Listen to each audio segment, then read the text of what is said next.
प्रिय विद्यार्थियों नमस्कार। Shri Krishna group of education की ऑनलाइन क्लासेस में आप सभी विद्यार्थियों का हार्दिक स्वागत है, अभिनंदन है।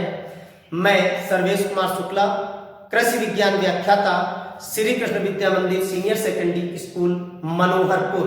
विद्यार्थियों, हम प्रमुख विषय कृषि विज्ञान के बारे में जानकारी प्राप्त करेंगे, जो कि भारत के अंदर ही नहीं अपितु विश्व के अंदर या प्रत्येक व्यवसाय या उद्योग या नियोजन सभी क्षेत्रों में सर्वोपरि है, क्योंकि मानव के जीवन का प्रमुख आधार या उसकी जीविका निर्वहन का साधन कृषि है। विद्यार्थियों, तो आज हम कृषि विज्ञान एग्रीकल्चर के बारे में जानेंगे।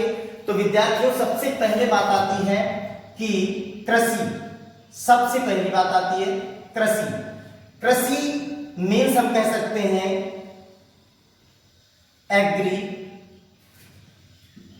एग्रीकल्चर। अब इस शब्द के बारे में जानते हैं कि सबसे पहले इस शब्द की व्याख्या क्या होगी और एग्रीकल्चर क्या है, इसका आधारभूत उपयोग क्या है। तो सबसे पहले देखते हैं जो कृषि है। कृषि मीन्स जिसे एग्रीकल्चर कहा जाता है। एग्रीकल्चर शब्द दो शब्दों से मिलकर के बना है।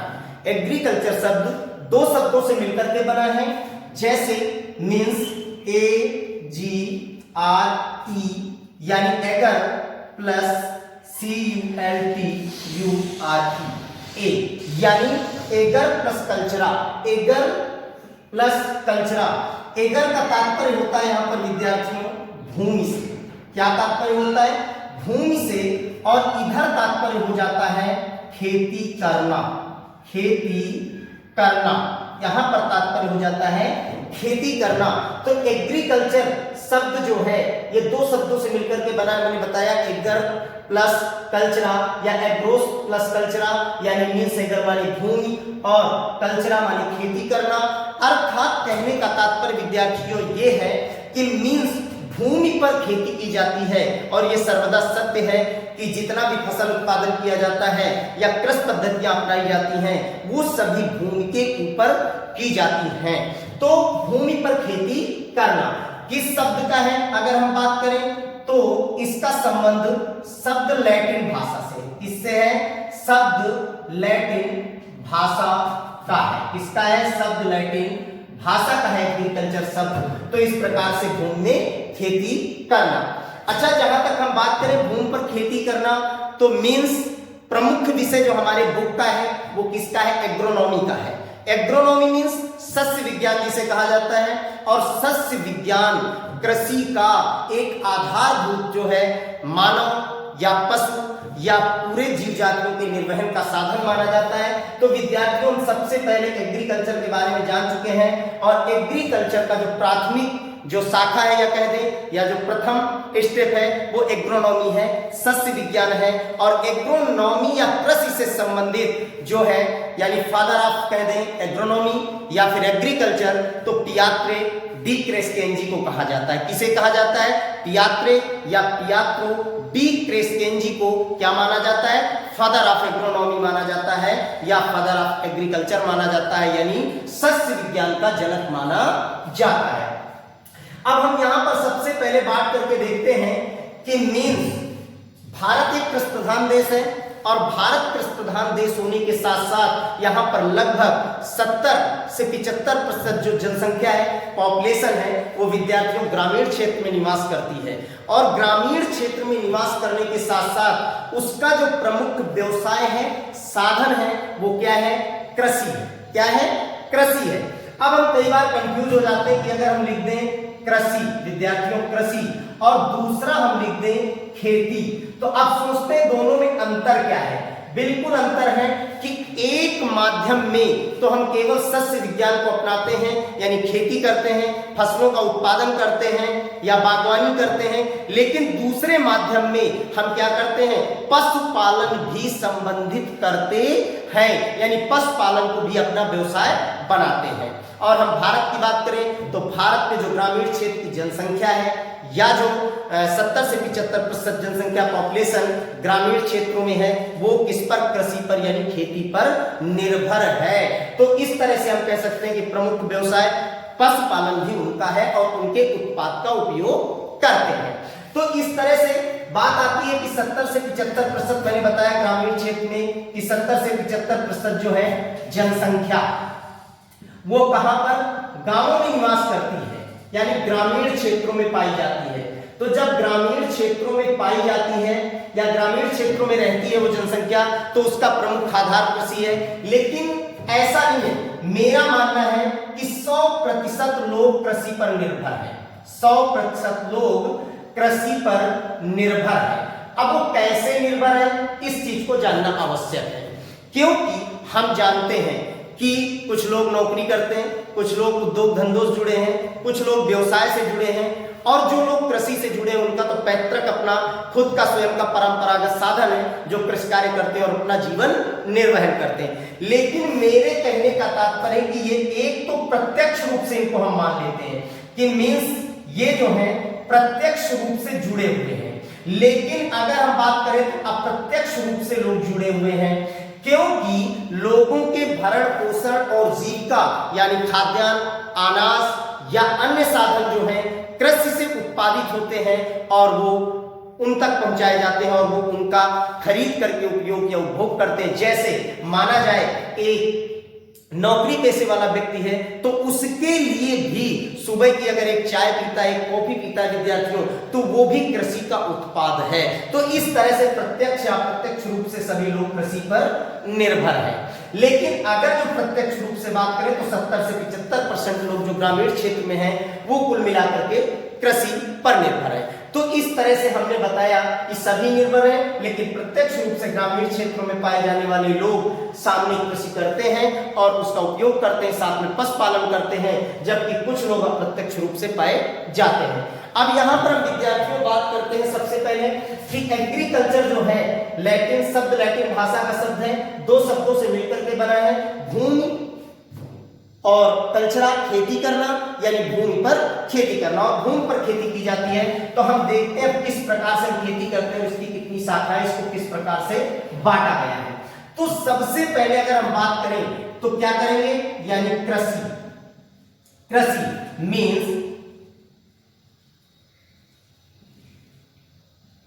एग्रीकल्चर मीन्स हम कह सकते हैं कि एग्रीकल्चर जो है किस प्रकार से, यहां पर आ जाएगा आपका सस्य विज्ञान, क्या आ जाएगा, सस्य विज्ञान, और यहां पर अगर हम बांट दें तो यहां पर आपका आ जाएगा उद्यान विज्ञान, क्या आ जाएगा विद्यार्थियों, उद्यान विज्ञान, और अगले चरण में अगर हम बांटे तो यहां पर आपका आ जाएगा विद्यार्थियों पशुपालन, क्या आ जाएगा, पशुपालन, उसके अलावा दुग्ध विज्ञान। ठीक है, अब इन तीन भागों में हमने इसको बांट दिया जिसका हम प्रमुख रूप से अध्ययन करते हैं विद्यार्थियों। तो अब तीन भागों में बांटने के बाद हम देखते हैं कि जैसा मैंने बताया पियात्रे डी क्रेस्टेंजी को फादर ऑफ एग्रोनॉमी कहा जाता है और कई जगह पर फादर ऑफ एग्रीकल्चर भी कहा जाता है। तो यहाँ पर सबसे पहले जो सस्य विज्ञान है मीन्स जिसे एग्रोनॉमी कहा जाता है, सस्य विज्ञान एग्रोनॉमी जो पहला पार्ट है, और उसके बाद उद्यान विज्ञान, क्योंकि हम अगर 12th क्लास के लेवल की बात करें तो हम सबसे पहले फर्स्ट यूनिट में क्या पढ़ते हैं, सस्य विज्ञान यानी एग्रोनॉमी के बारे में स्टार्टिंग होती है। तो यानी सस्य विज्ञान एग्रोनॉमी, दूसरा है उद्यान विज्ञान यानी हॉर्टिकल्चर, और तीसरा है पशुपालन या फिर दुग्ध विज्ञान दूसरा। तो कहने का मतलब यानी animal husbandry and dairy science. ठीक है, तो इस तरह से तीन भागों में बांटा। अब यहां पर विद्यार्थियों सबसे पहले देखें सस्य विज्ञान को एग्रोनॉमी कहा गया। तो सस्य विज्ञान को जब हम एग्रोनॉमी कहते हैं तो एग्रोनॉमी का मतलब क्या हो गया, एग्रोनॉमी को जब हम तोड़ते हैं, जैसे एग्रीकल्चर को मैंने बताया एगर माने भूमि प्लस कल्चरा माने खेती करना, तो यहां पर विद्यार्थी देखें एग्रोस, और इधर आ जाएगा नोमोस, यानी इसका तात्पर्य होता है विद्यार्थियों कि यानी भूमि, और इसका तात्पर्य होता है प्रबंधन। क्या होता है, प्रबंधन यानी मैनेजमेंट करना।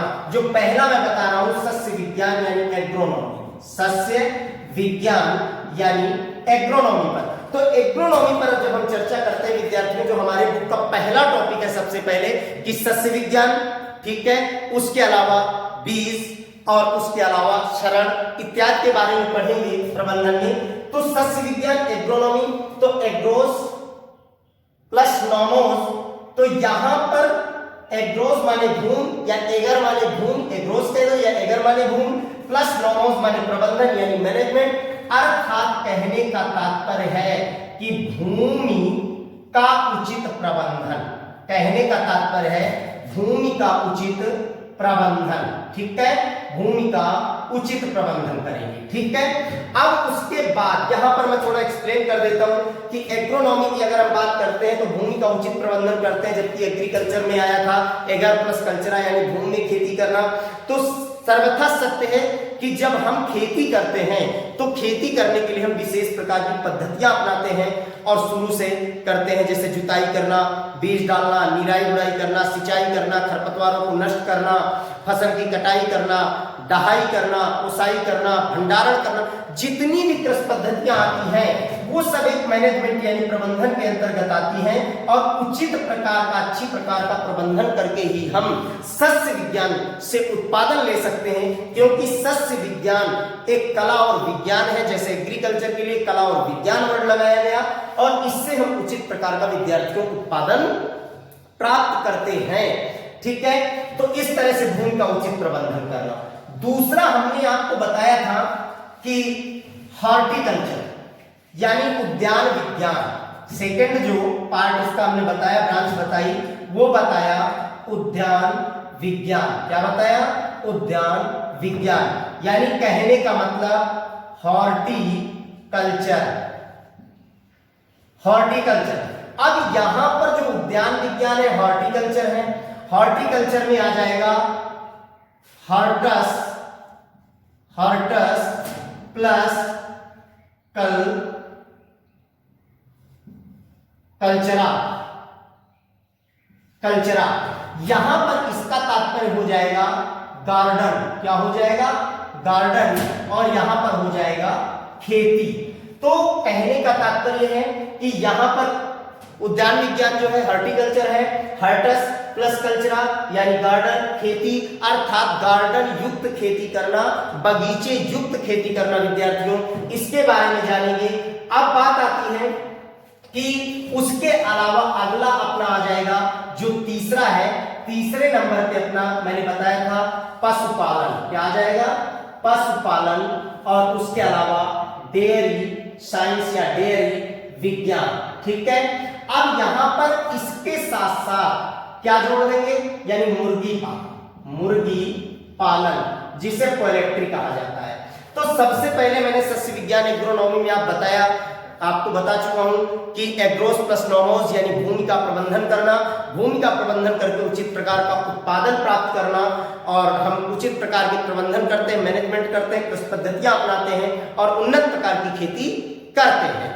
एग्रीकल्चर में जो एग्रोनॉमी पार्ट है इसमें हम केवल फसल उत्पादन का अध्ययन करते हैं, यानी फसलों उत्पादन के बारे में पढ़ते हैं प्रमुख रूप से, जबकि हॉर्टिकल्चर उद्यान विज्ञान जिसे हमने बताया हॉर्टस प्लस कल्चरा यानी हॉर्टस माने गार्डन प्लस कल्चरा यानी बराबर खेती, अर्थात भूमि पर बगीचे युक्त गार्डन युक्त खेती करना विद्यार्थियों, इसके बारे में हम पढ़ेंगे। तो जब इसके बारे में पढ़ेंगे तो आपको बता दूं यहां पर जो एग्रोनॉमी में फसलोत्पादन के बारे में हमने केवल पढ़ा, जबकि यहां पर हम क्या पढ़ेंगे? फल उत्पादन, फूल उत्पादन या सब्जी उत्पादन, उसके अलावा औषधीय पादप उत्पादन, यानी मीन्स या तो शाखाओं के आधार पर कह दूं मैं फ्लोरिकल्चर, ओलेरिकल्चर या उसके अलावा मेडिसिन प्लांट्स या फिर पोमोलॉजी के बारे में पढ़ेंगे। इस प्रकार से उद्यान विज्ञान। उसके बाद अपना पशुपालन आता है। तो मैंने पहले ही बता दिया था कि केवल कृषिगत कार्य करने में, केवल कृषि का उत्पादन अगर किया जाए तो हम मान लेते हैं कि हम केवल सस्य विज्ञान एग्रोनॉमी को अपनाते हैं और कृषि कार्य करते हैं, जबकि अगर हम साथ में पशुपालन करते हैं तो पशुपालन एक प्रमुख साधन या व्यवसाय माना जाता है भारत के अंदर, और ज्यादातर जो नीचे तबके के, निचले स्तर के किसान होते हैं वो साथ में पशुपालन भी करते हैं और उनके उत्पाद यानी प्रोडक्ट्स जो होते हैं उनका उपयोग व्यवसायिक रूप में करते हैं। डेयरी विज्ञान यानी इनका उत्पाद संबंधी इसमें पढ़ा जाता है, जैसे दुग्ध उत्पादन या दुग्ध के जो प्रोडक्शन है, उत्पाद है, उनके बारे में। जैसे 12th के विद्यार्थी केमिस्ट्री में लेसन नंबर 12 एग्रीकल्चर केमिस्ट्री में पढ़ेंगे, पूरा डेयरी साइंस का दिया गया है कि दुग्ध उत्पादन है उसका संगठन कैसा है और उससे क्या क्या उत्पाद बनाए जाते हैं। मुर्गी पालन यानी पोल्ट्री फार्म, इसको यहाँ पर जोड़ा गया है, इसके साथ ही हम पढ़ते हैं जहां भी पढ़ते हैं। तो कहने का तात्पर्य इसको 11th क्लास में हमने पढ़ लिया है, जबकि हम 12th क्लास में पशुपालन एवं प्रबंधन के बारे में पढ़ेंगे विद्यार्थियों। इसको हमने कहाँ पढ़ा, हमने इसको 11th क्लास में पढ़ा और इसको हम 12th क्लास में पढ़ेंगे। और उसके अलावा इसको केमिस्ट्री की 12th क्लास की बुक में लेसन नंबर 12 में पढ़ेंगे, 12वें लेसन में पढ़ेंगे। इस तरह से हम पढ़ते हैं। जबकि मैंने बताया कि अभी एग्रोनॉमी आपको बताया, एग्रोनॉमी यानी सस्य विज्ञान की संपूर्ण बृहद जानकारी हम 12th क्लास की बुक में जानेंगे, जबकि उद्यान विज्ञान में हॉर्टिकल्चर यानी पोमोलॉजी फलों की खेती के बारे में हम 12th की बुक में जानेंगे, जबकि सब्जियों की खेती और पुष्पों की खेती एवं औषधीय प्लांट्सों की खेती 11th क्लास में हम पढ़ चुके हैं। तो इस तरह से विद्यार्थियों का परिचय रहा। और पशुपालन एक अनिवार्य विषय है भारत के अंदर का कि पशुपालन अनिवार्य रूप से किया जाता है और पशुपालन से भी बढ़ावा मिलता है। तो इस तरह से हम इनसे बहुत से उत्पाद प्राप्त करते हैं। थोड़ा सा शॉर्ट में बता देता हूं कि जैसे पशुपालन से हमें दुग्ध प्राप्त होता है, दुग्ध से अनेक उत्पाद प्राप्त करते हैं, गोबर प्राप्त करते हैं, मुर्गियों मांस, बाल या उसके अलावा बाल कंकाल उसके जो उपयोगी हैं, और उसके अलावा कृषिगत कार्यों के लिए प्रमुख रूप से उपयोग किया जाता है, जबकि मुर्गियों से हमें मांस एवं अंडे प्राप्त होते हैं। तो इस तरह से पशुपालन एक प्रमुख व्यवसाय या साधन के रूप में अपनाया जाता है। अब हम बात करते हैं कि हम कई बार बार पढ़ते हैं कि एग्रीकल्चर या उसके अलावा हम कह देते हैं कि पोमोलॉजी। तो अब यहां पर ध्यान देने की बात है, मैं बता दूं कि जिन, यहां पे लिख देता हूं कि इस तरह से कि कोई भी अगर शब्द है, क्या यूं कह दें कि जिन शब्दों के अंत में क्या होता है, कल्चर लगा होता है, कल्चर लगा हो, ठीक है, वो किसके हैं, लैटिन भाषा के। किसके हैं, लैटिन भाषा के, ठीक है। उसके अलावा दूसरा सिद्धांत कहता है कि जिन शब्दों के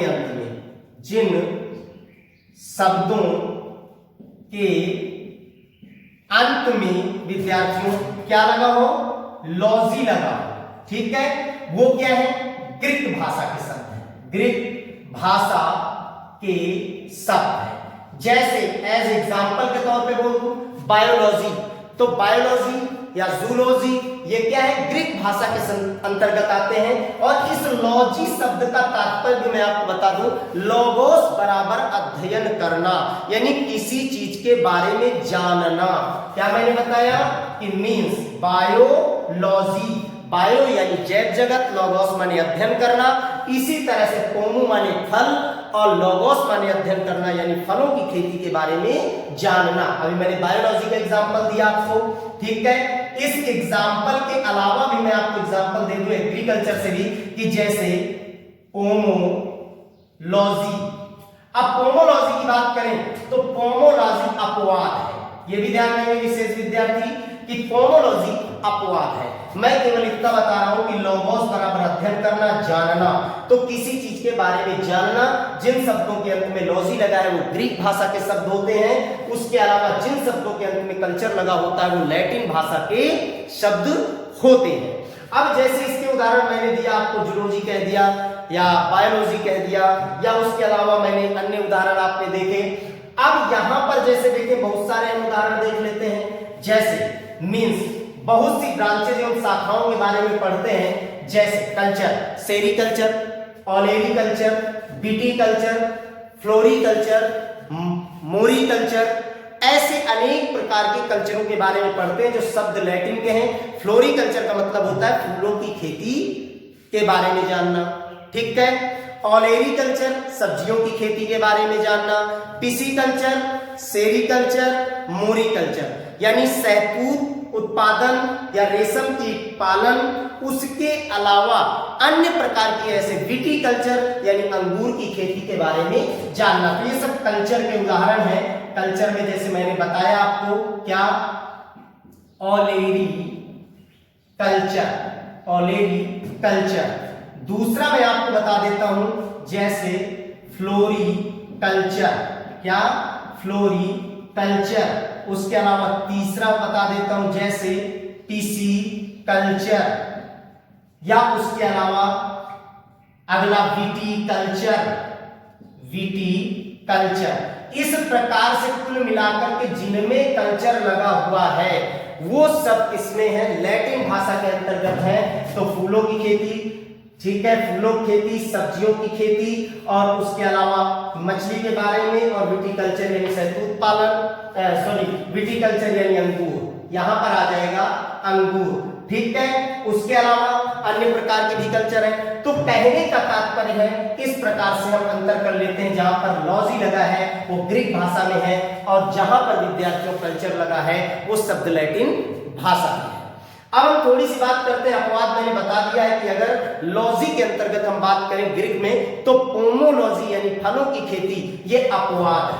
क्या है, पोमो प्लस लॉगोस, ये क्या है, अपवाद है, ठीक है। इस चीज का ध्यान रखेंगे।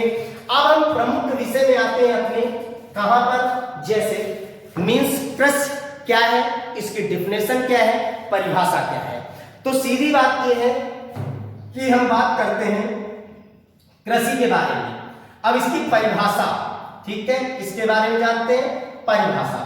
तो सीधी एक परिभाषा अभी मैंने बताया कि हम खेती करते हैं, और खेती करने के साथ साथ विद्यार्थियों पशुपालन अपनाते हैं। अब पशुपालन का आधार क्या है, या मानव के जीवन निर्वहन का आधार क्या है, तो वो है सस्य विज्ञान, एग्रोनॉमी। बात होती है कि जब हम कृषि करते हैं और एग्रोनॉमी के अंतर्गत हम फसलों का उत्पादन करते हैं, तो फसल से प्राप्त उत्पाद जो अनाज है, खाद्यान्न है, यानी दलहनी फसलें हैं, तिलहनी फसलें हैं, या खाद्यान्न फसलें हैं, या जो अन्य प्रकार की फसलें उगाई जाती हैं, उन फसलों के दानों को या उनके उपयोगी उत्पाद को मानव अपने लिए उपयोग करता है, लेकिन जो उनका शेष अवशेष बचता है, जैसे भूसा, कड़बी इत्यादि का उपयोग पशुपालन में करता है। तो हम बात करते हैं, सीधा परिभाषा लिख देते हैं कि कृषि कला व विज्ञान की वह शाखा है विद्यार्थियों, क्या है, वह शाखा है जिसके अंतर्गत, जिसके क्या करते हैं, अंतर्गत क्या करते हैं, भूमि का उचित प्रबंधन, क्या करते हैं, भूमि का उचित प्रबंधन, भूमि का उचित प्रबंधन करके क्या किया जाता है, भूमि का उचित प्रबंधन करके उत्पादन प्राप्त किया जाता है। भूमि का उचित प्रबंधन करके उत्पादन प्राप्त किया जाता है। भूमि का उचित प्रबंधन करके उत्पादन प्राप्त किया जाता है। अब उत्पादन जो हमने प्राप्त किया, जो मैं उत्पादन की बात कर रहा हूं, क्योंकि अभी हम पढ़ेंगे उत्पादन के बारे में, उत्पादकता और उर्वरता के बारे में। जो उत्पादन प्राप्त किया जाता है, जैसे वो अनाज मैंने बताया हम प्राप्त करते हैं, लेकिन उसके बाद शेष बचे अवशेष, अब जानते हो शेष बचा अवशेष क्या है, जब हम अनाज निकाल लेते हैं तो भूसा बचता है, या उसका कड़वी बनता है जिसे हम कुट्टी कराते हैं और पशुओं को खिलाते हैं। तो शेष बचे अवशेष से क्या किया जाए, पशुपालन, क्या किया जाए, पशुपालन किया जाता है, ठीक है। इस प्रकार से हम परिभाषित कर सकते हैं कृषि को, सीधा कह सकते हैं कृषि कला एवं विज्ञान की वह शाखा है यानी ब्रांच है, जिसके अंतर्गत हम क्या करते हैं, भूमि का उचित प्रबंधन करेंगे। तो शुरुआत हमने कहां से की, देख लें विद्यार्थी, एग्रीकल्चर से। किससे शुरुआत की, एग्रीकल्चर से हमने शुरुआत की है, ठीक है। और जब एग्रीकल्चर से हमने शुरुआत की, तो बात यहां पर सीधा लागू आ गई एग्रोनॉमी पर आ गई। सीधी बात है, क्योंकि एग्रीकल्चर मैंने बताया था, अगर माने भूमि कल्चर माने खेती करना, भूमि पर खेती करना, एग्रोनॉमी यानी भूमि का उचित प्रबंधन करना, उचित प्रबंधन करके हम क्या करते हैं, उत्पादन प्राप्त करते हैं, और शेष बचे अवशेष से हम क्या करते हैं विद्यार्थियों, पशु पालन करते हैं। इस प्रकार से एग्रीकल्चर के बारे में हमने जाना। अब एग्रीकल्चर जो एक परिचय था वो आपका समाप्त हुआ। अब हम बात करते हैं प्रमुख रूप से अपने बुक पर आते हैं और अपने बुक की थोड़ी चर्चा करते हैं पहले लेसन की। तो इसमें सबसे पहले विद्यार्थियों जो एग्रीकल्चर है उसका जो पहला पार्ट है एग्रोनॉमी यानी सस्य विज्ञान। क्या है? सस्य विज्ञान। सस्य विज्ञान के बारे में हमने आपको परिचय दिया कि एग्रोनॉमी यानी एग्रोस प्लस नॉमोज यानी भूमि का उचित प्रबंधन करना। अब हमने उचित प्रबंधन किया, बताया, उत्पादन प्राप्त किया, जिससे हमने पशुपालन किया और पशुओं से हमने उत्पाद प्राप्त किया। लेकिन अब इस सस्य विज्ञान का महत्व क्या है? सबसे पहला विषय आता है, यानी महत्व क्या है? महत्व के अलावा इसका कार्य क्षेत्र क्या है, इन चीजों के बारे में जानेंगे। भाई जैसे मान लो आज वर्तमान में विद्यार्थी एग्रीकल्चर पढ़ रहे हैं तो एग्रीकल्चर का महत्व क्या है जीवन में, उसके बाद बात आती है कि इसमें क्षेत्र यानी स्कोप क्या है। दो बातें प्रत्येक विद्यार्थी के जीवन में आती हैं जब हम किसी सब्जेक्ट का चुनाव करते हैं, mathematics biology, mathematics engineer, biology doctor, तो एग्रीकल्चर वाले के लिए क्या स्कोप है ये जानेंगे हम सबसे पहले। तो मैं सबसे पहले चर्चा कर देता हूं किसकी, कि महत्व पर हम थोड़ी सी विद्यार्थियों चर्चा करते हैं जिसमें दो प्रमुख टॉपिक आए हैं। ध्यान देंगे, जैसा कि एक जगह पर आई है 60 के दशक की बात, 60 के दशक की बात, 60 के दशक के समय की बात कर ले, और दूसरा टिकाऊपन की बात कर ले, ठीक है, क्योंकि वैसे तो बहुत लंबा हो जाएगा। तो सबसे पहले विद्यार्थियों बात करते हैं कि कृषि के अंतर्गत जो एग्रोनॉमी है, सस्य विज्ञान, इसका एक महत्व है। और मैंने बताया कि यह कला एवं विज्ञान दोनों का मिश्रण है, कला एवं विज्ञान दोनों का मिश्रण है। और जब दोनों का मिश्रण है तो सबसे पहली बात आती है कि भारत एक कृषि प्रधान देश है, वहीं पर पहुंच करके चलते हैं। और यहां पर प्रमुख रूप से कृषि लोगों के जीवन जीविका निर्वहन का साधन है, जिसके अंतर्गत हम बात करें तो पहले भारत के अंदर उत्तम कोट की खेती नहीं हो पाती थी, उत्तम प्रकार का उत्पादन प्राप्त नहीं हो पाता था और खड़ी फसलों का प्रमुख रूप से उत्पादन किया जाता था। जबकि हम जानते हैं कि कृषि प्रमुख रूप से किसी राष्ट्र के जो यानी संपन्नता का प्रतीक है वो कृषि है, उत्पादन वहां का, खाद्य सुरक्षा वहां की, कि भाई कोई राष्ट्र है तो वहां की खाद्य सुरक्षा क्या है और वहां का उत्पादन क्या है, यह प्रमुख रूप से इंगित करता है, सूचित करता है किसी राष्ट्र को। तो इस प्रकार से हम बात करें कि भारत में जो पहले खेती की जाती थी वो खेती सामान्य रूप से थी, और उसके बाद मीन्स जैसे जुताई करना, निराई करना, गुड़ाई करना या फसलों की बुआई करना, फिर उनकी कटाई करना, कीटों से संरक्षण करना और भंडारण करना इत्यादि, ये सभी पद्धतियां अपनाई जाती थी। लेकिन इन पद्धतियों में दक्षता नहीं थी। बाद में क्या हुआ, जिस प्रकार से परिवर्तन हुआ, या परिवर्तन का मतलब हम कह सकते हैं कि हमने परंपरागत चीजों को छोड़ा, और परंपरागत चीजों को छोड़ करके हमने क्या किया, विकास किया और नवीन चीजों का समावेश हुआ, नवीन समय का आगमन हुआ। तो क्या हुआ, कृषि में विशेष प्रकार के परिवर्तन आए और विशेष प्रकार की तकनीकियां लागू हुई और कृषि में विकास हुआ, और आज कृषि उत्पादन दक्षता से लेकर के संपन्नता की ओर अग्रसर है विद्यार्थियों। तो महत्व यही हमारे जीवन की एग्रोनॉमी एक प्रमुख साधन है कृषि का, और इसके द्वारा क्या किया जाता है, केवल एग्रोनॉमी यानी सस्य विज्ञान में फसलों का उत्पादन किया जाता है, और फसलों उत्पादन प्रत्येक यानी प्राणी के जीवन का सबसे प्रथम सार्थक लक्ष्य होता है।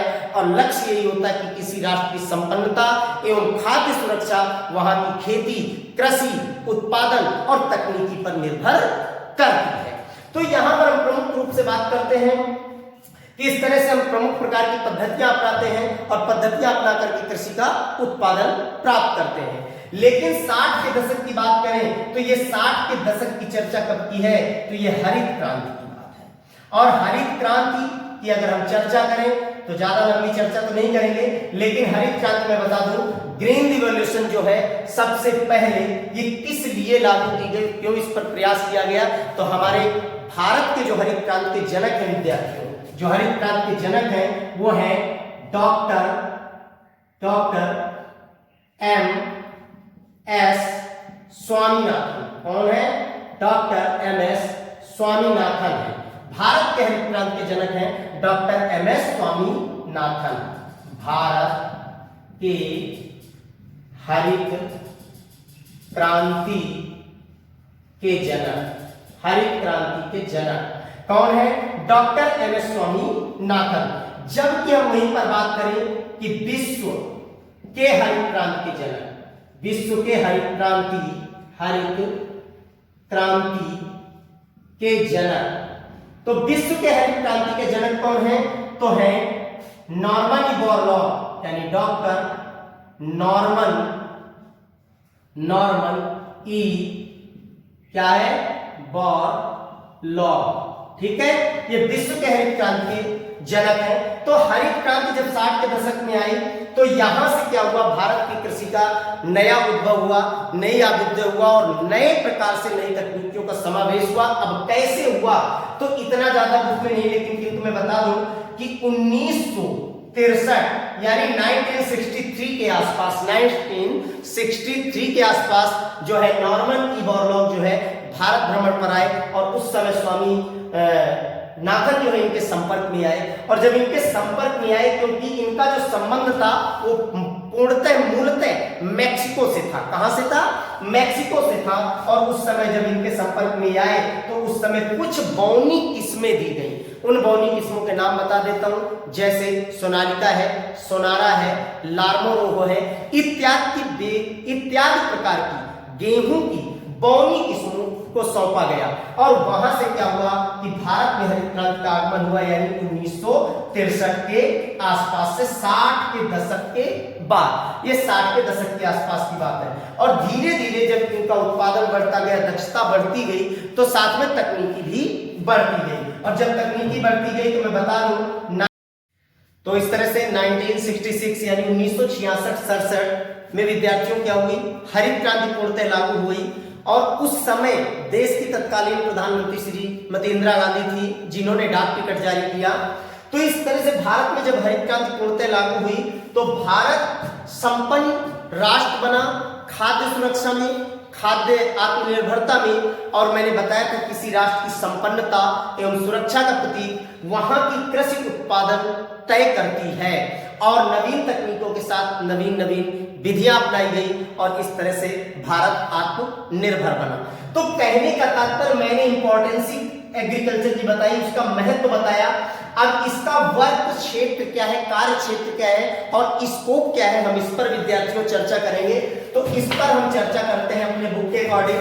तो विद्यार्थियों देखें, कार्य क्षेत्र, अगर हम एग्रीकल्चर विषय लेते हैं तो एग्रीकल्चर विषय लेने के पास हमारे पास कार्य क्षेत्र है। जैसा कि मैं आपको बता दूं कि इसके क्षेत्र जो बांटे गए, क्षेत्र जिनको बंटवारा किया गया, बांटा गया, वो किस प्रकार से बांटा गया? तो पहला मैं आपको बता दूं, कृषि उत्पादन में, किसमें? कृषि उत्पादन में। दूसरा अगर हम बात करें तो नियोजन में, किसमें? नियोजन में। और उसके बाद अगर हम तीसरा करें तो कहां पर? व्यवसाय में, किसमें? व्यवसाय में। और अगर चौथे क्रम पर हम बात करें तो चौथे क्रम में उद्योग में। ठीक है, अब यहां पर महत्व के बाद बात आ जाती है कि पहला है कृषि उत्पादन में, दूसरा है नियोजन में, तीसरा है व्यवसाय में, चौथा है उत्पादन में। तो सबसे पहले हम चर्चा करते हैं कृषि उत्पादन में। तो कृषि उत्पादन में पुनः दोबारा उन्हीं बातों की पुनरावृत्ति हो जाएगी विद्यार्थियों। जैसे मैंने बताया कि उन्नत कोट की कृषि करते हैं, कृषि करने के लिए आधार संरचना बनाई जाती है और उस आधार संरचना के आधार पर क्या है, प्रमुख रूप से उत्पादन प्राप्त किया जाता है। और खाद्यान्न उत्पादन के अंतर्गत जो कृषि में उत्पादन लेते हैं वो हमारे लिए एक सार्थक यानी ग्रामीण क्षेत्रों के लिए एक क्या बन जाता है, साधन बन जाता है, उनकी जीविका का साधन बन जाता है। बात प्रमुख रूप से यूं आती है कि जब कृषि की जाती है और कृषि के द्वारा उत्पादन प्राप्त किया जाता है तो वह उत्पादन जीवन निर्वहन का साधन बनता है। लेकिन दो प्रकार से समस्याएं हैं। पहला, अगर एक हम बात करें कि कृषि उत्पादन में मैं चर्चा करता हूं कि जैसे अविकासशील देश की बात करें तो इस अविकासशील देश और दूसरा विकासशील या विकसित देश दोनों में अंतर है। कि जहां पर अविकासशील देश है या अविकास है, उन देशों में जो किसान है वो केवल कृषि का उत्पादन मात्र अपने जीवन निर्वाह के लिए या अपनी आजीविका चलाने के लिए विद्यार्थियों करता है। जबकि वहीं पर दूसरे सेकंड स्टेप पे हम बात कर ले कि जो विकासशील देश है, विकासशील देशों में किसान मूल्य उत्पादन के साथ साथ व्यावसायिक उत्पादन के साथ साथ कुछ किसान अपने जीवन निर्वहन के लिए क्या करते हैं, खेती करते हैं या कृषि करते हैं। तो यहाँ पर पहला पॉइंट जो मैंने आपको बताया कृषि उत्पादन में, तो कृषि उत्पादन में कृषि का एक महत्वपूर्ण जो है स्थान रखा गया है और उसके अलावा कृषि उत्पादन करके जीवन निर्वहन किया जाता है, किसानों के द्वारा भरण पोषण किया जाता है। तो मैंने दो स्तर बांटे कि अविकासशील देश जो है उन देशों में केवल किसान जो कृषि करता है, कृषि के माध्यम से अपना जीवन निर्वहन करता है, अपना पालन पोषण करता है। जबकि दूसरे स्तर पर मैंने आपको बताया विद्यार्थियों कि जो विकासशील है, क्या है, विकासशील देश है, वहां पर प्रमुख रूप से कृषकों के द्वारा क्या की जाती है, खेती बड़े पैमाने पर की जाती है और उचित पैमाने पर उत्पादन प्राप्त करके मूल्य प्राप्त किया जाता है और आय बढ़ाई जाती है। जबकि छोटे स्तर के किसान या कह दें अविकसित किसान जो है उनके द्वारा भी वहां कुछ स्तर पर केवल भरण पोषण किया जाता है। कृषि कार्य के अंतर्गत हम बात करें तो हम सीधा जानते हैं कि कृषि पद्धतियां अपनाते हैं, कृषि पद्धतियों के द्वारा नवीन प्रकार से कृषिगत खेती करते हैं और उत्पादन प्राप्त करते हैं। लेकिन उसके अंतर्गत बात वही आती है कि निराई गुड़ाई या उसके अलावा चर्चा करें जैसे सिंचाई, खाद, उर्वरक, भंडारण, बीज या जितनी चीजें हम पढ़ते हैं कृषि पद्धतियों की, वो सारी चीजें यहाँ पर लागू होती है। और जैसा कि मैंने पिछला आपको बताया था महत्व में, इंपॉर्टेंसी में, वही चीजें लागू होती हैं। दूसरा पॉइंट अगर हम लेते हैं तो दूसरा पॉइंट है विद्यार्थियों नियोजन। नियोजन का तात्पर्य क्या है, यहां पर पहले समझने की कोशिश ये करें। नियोजन से तात्पर्य कि आज भारत के अंदर कृषि का विकास हुआ, कृषिगत जो है तकनीकियां बढ़ी, शिक्षा बढ़ी, प्रणालियां बढ़ी, जिसके अंतर्गत भारत के अंदर क्या किया गया, इतना ज्यादा विकास बढ़ गया कि कृषि विश्वविद्यालयों की स्थापना हो गई और कृषि विश्वविद्यालयों की स्थापना के साथ साथ शिक्षा का प्रसार हो गया और नवीन शिक्षा तकनीकियां लागू हो गई, जिसके माध्यम से आज लोगों को उस साधन से एक नियोजात्मक प्रक्रिया बन जाती है। जैसे उदाहरण बता दूं कि कृषि अधिकारी बनने के लिए भाई उस नियोजन का महत्व क्या रह गया, क्षेत्र हम कौन कौन से चुन सकते हैं, तो मैंने बताया नियोजन यानी आज कृषि में तरक्की जो हो रही है दिनों दिन, उसमें प्रमुख रूप से जो विश्वविद्यालय हैं या फिर शिक्षण संस्थान है या फिर उसके अलावा जो शोध संस्थान है उनकी महत्वपूर्ण भूमिका है। और जो विद्यार्थी वहां पढ़ते हैं तो पढ़ करके उनके लिए क्षेत्र क्या है वो बताना चाहूंगा। तो जैसे मिल शोध संस्थान है या फिर उसके अलावा बैंक अधिकारी है या फिर कृषि अधिकारी है या बैंक में सलाहकार है या फिर उसके अलावा अन्य उर्वरक, पेस्टिसाइड या निंदानाशी की कंपनियां हैं जिन पर हम जॉब कर सकते हैं, या कहने का मतलब वो हमारे क्षेत्र बन सकते हैं विद्यार्थियों। तो इस तरह से नियोजन में प्रमुख योगदान इस प्रकार से कृषि का है। अब उसके बाद हम नियोजन के बाद विद्यार्थियों बात करते हैं किसकी, व्यवसाय। किसमें बात करते हैं, व्यवसाय में बात करते हैं। तो अब व्यवसाय की अगर हम चर्चा करते हैं विद्यार्थियों, तो व्यवसाय में बिल्कुल सामान्य बात है कि जब हम व्यवसाय करते हैं कृषि के अंतर्गत, तो व्यवसाय शिक्षा, जैसे कोई व्यक्ति है वो कृषि की जानकारी रखता है और कृषि का एक विद्वत जानकार है, उसको पूर्णतः जानकारी है या दक्षता प्राप्त है, तो वह व्यक्ति जैसे एग्रो इंडस्ट्रीज या खाद है यानी विभिन्न प्रकार के फर्टिलाइजर बनते हैं जैसे क्रवको, इफ्को, यूरिया, डीएपी आप जानते हैं, या उसके अलावा नवीन प्रकार के अच्छे बीज हैं या अन्य कृषि पद्धतियां जो उसमें लागू होती जिनकी आवश्यकताएं होती हैं जैसे हार्मोन्स हैं, ऑक्सिन, साइटोकाइनिन या अन्य प्रकार के उपयोगी जो पदार्थ हैं, उनका व्यवसाय उत्तम कोटि का चलता है। तो मैंने आपको बताया व्यवसाय में सबसे पहले एक बृहद अध्ययन करना होता है और उस अध्ययन के अंतर्गत हमें क्या होना पड़ता है, दक्ष होना पड़ता है विद्यार्थियों को इसके अंतर्गत। और जब हमें पूर्णतः विद्यार्थियों को दक्षता प्राप्त हो जाती है तो दक्षता प्राप्त होने के साथ ही हमारे लिए व्यवसाय के प्रमुख साधन बन जाते हैं। जैसा कि मैंने बताया कि एग्रो इंडस्ट्रीज का मतलब होता है कि कृषि में उपयोग आने वाले औजारों का जो औद्योगिक क्षेत्र है वो एक हमारा व्यवसाय बन जाता है। उसके अलावा जैसे बीज है या उर्वरक है या उसके अलावा हार्मोन से उपयोगी इत्यादि ये सारी चीजें क्या है उस प्रकार से बनाई जाती है। तो इस तरह से ये व्यवसायिक साधन के रूप में बन जाता है। अब लास्ट अंतिम आपका जो चरण आता है यहाँ पर क्या आएगा विद्यार्थियों, यानी उद्योग में। किसमें उद्योग में। तो अब अगर हम उद्योग में बात करें तो उद्योग में जो हमारी कृषि है, कृषि में कच्चे माल का उत्पादन किया जाता है। अब कच्चे माल का उत्पादन करके क्या किया जाता है, उनका प्रोडक्शन करके उनको क्या किया जाता है, क्रय विक्रय किया जाता है। क्योंकि मैंने पहले बता दिया है कि देखिए कृषि जो है वो मानव जीवन में, यहां लिख देता हूं कि मानव जीवन में क्या है, आधारभूत आवश्यकता है। सीधी बात है, आधारभूत आवश्यकता है। अब अगर बात करें तो किसी उद्योग की बात करें तो कोई भी उद्योग अगर चलता है तो उसके 3 स्तंभ होते हैं विद्यार्थियों।